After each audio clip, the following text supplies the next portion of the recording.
Assalamu alaikum wa rahmatullahi wa barakatuh. Bismillahi, alhamdulillah, wassalatu wassalamu ala rasulillahi wa ba'd. Китебизди окууну улантабыз, урматтуу туугандар. 12-нчи сабагына келгенбиз, Бисмиллахи, ад-дарсу thani ашаро. 12-нчи сабак. 12-нчи сабакта эле домирлер жөнүндө болот. Биз домирлерди 10-нчу сабактын башында эле өттүк. Суат деген аялдын жана албинт кыздын ортосунда маектешүү жөнүндө болот. Суат. Ассаламу алейки ва рахматуллахи ва баракату. Сага Аллахтын саламы жана ырайымы жана берекелери болсун дейт. Берде көңүл бурчу нерсе алейки. Антин улашкан түрү келип жатат. Бир кызга салам берип жатат. Албинт.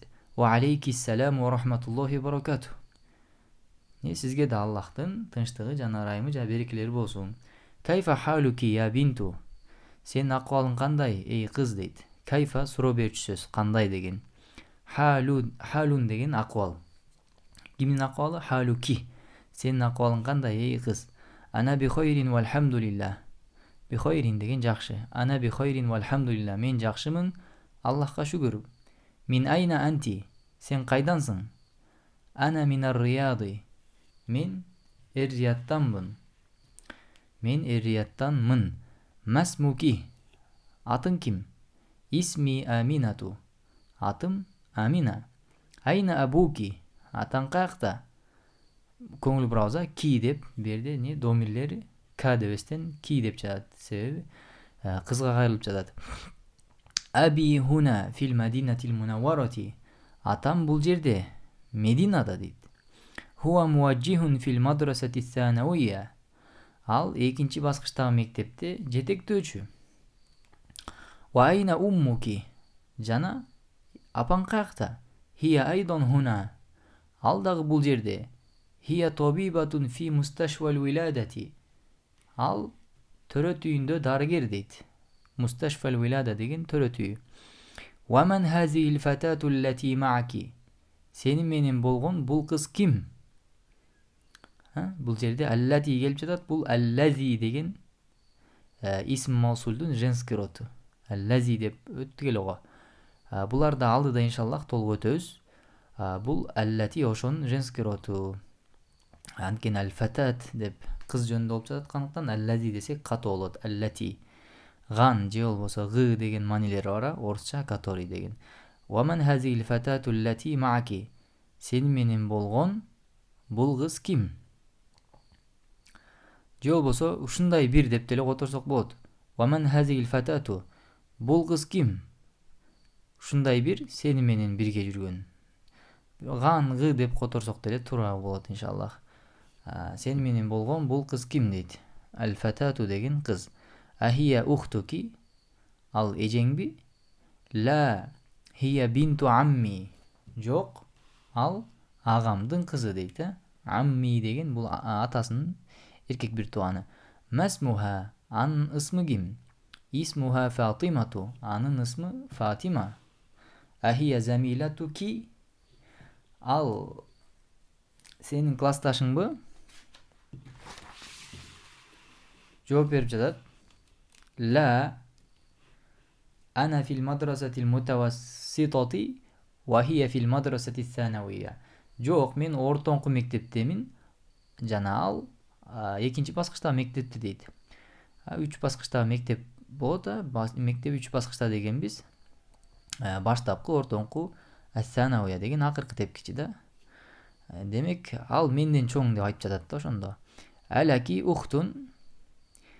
Сенде эже барбы? Сенин эжең барбы? Ла мали ухтун. Жок, менин эжем жок. Алаки ахун.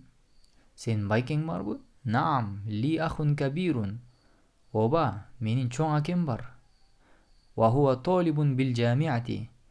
Жана ал студент. Кандай студент? Бил жамиати. Жана ал университеттеги студент. Бул жерде ини деп которуштура эмес ахунду. Себеби кабир сөзү келип жатат. Берде сөзсүз байке же ага деп гана которууга болот. Ва ман хаза тифлу лази мааки. Мааки деп кыз кишиге кайрылып жатат. Суат эмеден сурап жатат кыздан. Сени менен жүргөн бул бөбөк ким? Ат-тифлу деген Бөбөк. Кандай бөбөк? Аллази мааки. Сени менен болгон бул бөбөк ким? Хуа бөну ахи. Ал акемдин кызы. Ал байкемдин баласы дейт, кечиресиздер, ал байкемдин баласы. Масмуху. Анын аты ким? Исмуху Саадун. Анын аты Саад. А уммуки фил бейтил ана. Апаң азыр үйдөбү?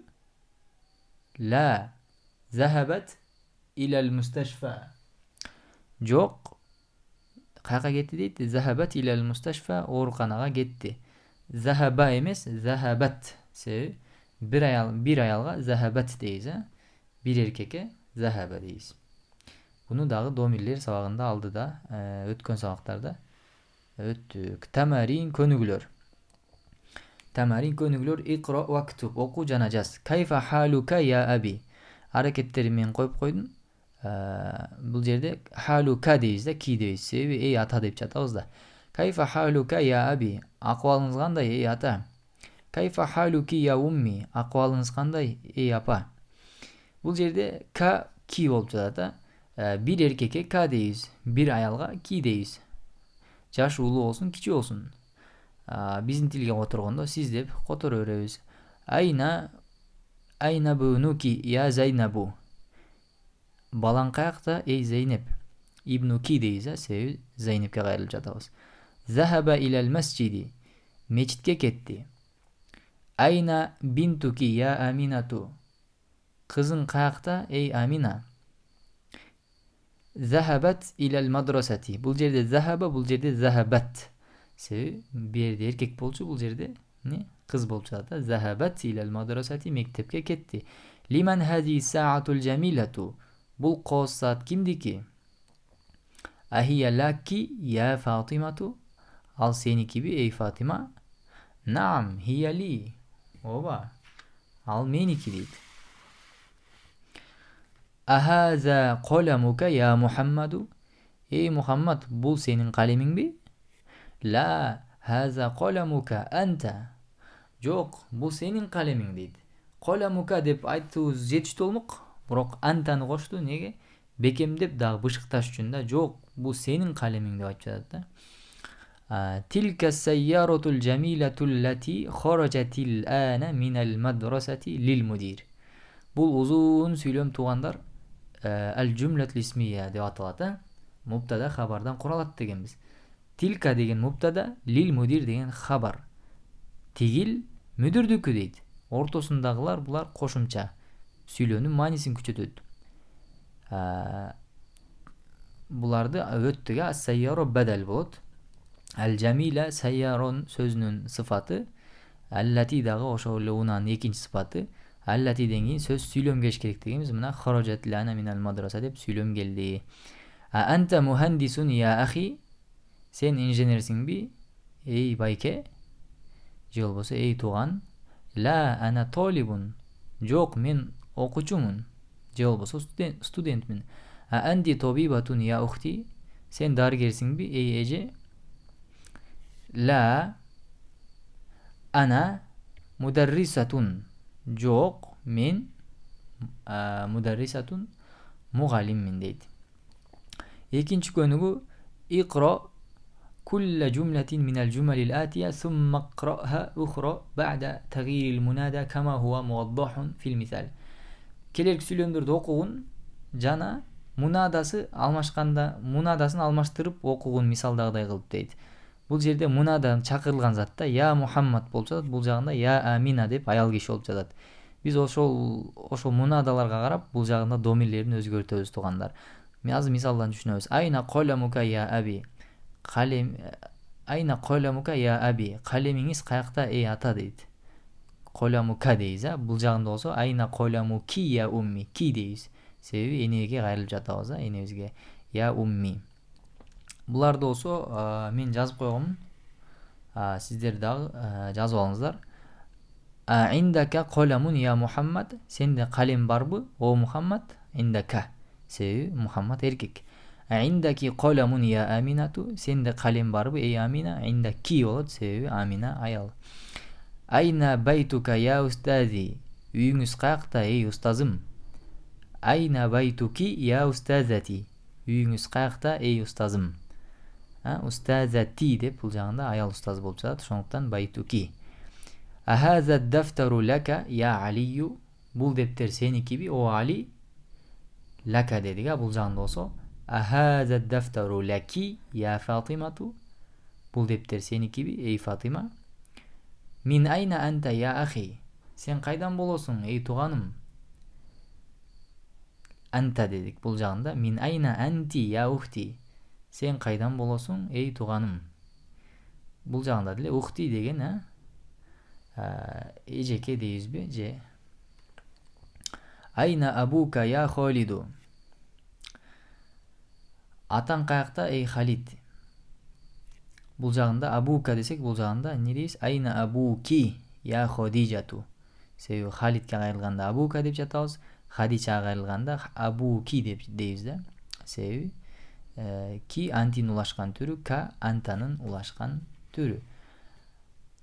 А анта маридун я Холи. Холун деген тайеке, лин кошсок мен тайекема. Сен оорулусуңбу эй тайеке дейт. Сиз оорулусузбу эй тайеке? Бул жагына эй таеже деш үчүн эмне дейбиз? А анти маридотун я холати. Сиз оорулусузбу эй таеже? Холун тайеке, холатун тамарбута мен кошсок таеже. Биринчиден антин өзгөрттүк, экинчиден маридунду маридотун деп тамарбута коштук. Айна байтука я амми. Үйүңүз каякта эй ага дейт. Аммун деген атабыздын эркек бир тууганы. Амматун деген атабыздын аял бир тууганы. Тамарбута кошсок. Азыр ошолорго өзгөртөбүз. Айна байт эмес бинт экен, кечиресиздер. Кызыңыз каякта эй ага дейт. Бул жерде айна бинту ки кылабыз да. Анткени аммати эже болуп жатат да. Кызыңыз каякта эй эже дейт. Атабыздын эжеси же карындашын аммати болот. Амматун болот. Алака ахун я Хамиду. Сенин акең барбы эй Хамид? Ушун эле я Суаду деш үчүн эмне дейбиз? Алаки ахун я Суаду. Сенин акең барбы эй Суад? Буягында лака дедик, бул жагында лаки. Маза индака я ахи. Маза эмне индака сенде, сенде эмне бар? Эй байке дейт. Ахи деген эркек бир тууган, айырмасы жок, ал эркек бир тууган, бир ата бир энеден болсо деле ахи дейбиз. Мусулман эркек болсо деле ахи дей беребиз, бир ата бир эне болбосо деле. Маза индаки я ухти. Сизде эмне бар эй эжеке дейт. Бул жагында индака, бул жагында индаки. Себеби бул жагында ухти деп жатабыз, бул жагында ахи деп жатабыз. Ассаламу алейка я аби. Сизге салам болсун эй ата. Бул жагында эй апа деш үчүн эмне дейбиз? Ассаламу алейки я умми.